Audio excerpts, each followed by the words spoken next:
दोस्तों ही वीडियो असांजी जेके दोस्त लाइक था कन उन्हनि दोस्तन खे नंढड़ी रिक्वेस्ट आहे त वीडियो खे ग्रुपन में शेयर कन, मेहरबानी।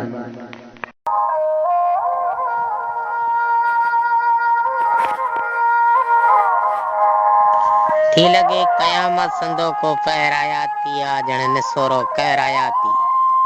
थी लगे कयामत संदो को फहरायाती आ जन निसोरो कहरायाती। प्यारे प्यार जे अमृत जो प्यालो, प्यारे प्यार जे अमृत जो प्यालो वया करे ज़हर हयाती। कुशन जे आबाद चमन जो माली बढ़ाए मुखे, पोए वरी अर्पियो थिया बर्बाद बरायाती।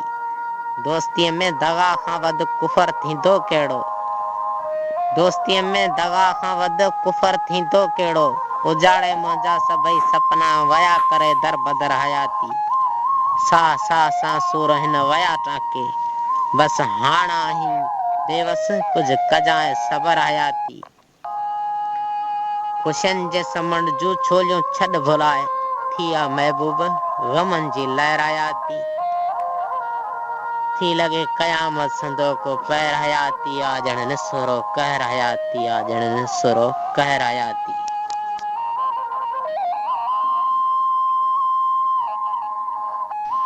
झूली दर्दन जे झूले में जवानी, हर हर उजड़ियो चमन असांजो।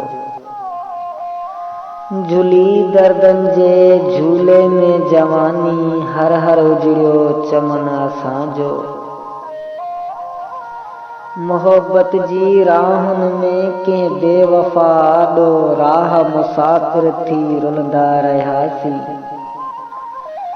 मोहब्बत जे राहुन में के बेवफा आडो राह मुसाफिर थी रुलंदा रहियासीं। विछोड़न जे बेदर्द हवाउन में विखरियो चमन असांजो। झूली दर्दन जे झूले में जवानी, हर हर उजड़ियो चमन असांजो। ही सिलो आ वफा जो सितम सभई बर्दाश्त कया, ही सिलो आ वफा जो सितम सभई बर्दाश्त कया।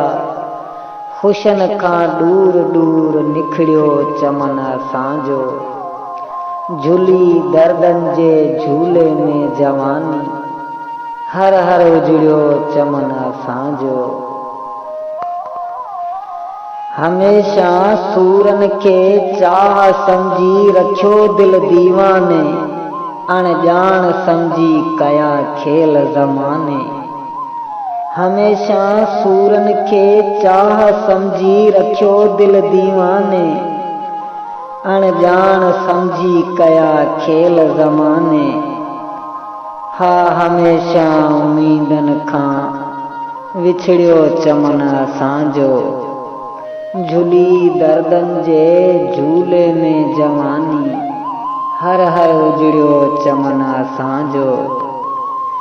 नसीबन ते मयारूं नहक न ॾे बोज़दारे जूं, नसीबन ते मयारूं नहक न ॾे बोज़दारे जूं। पंहिंजन हथां सतार सड़ियो चमन असांजो।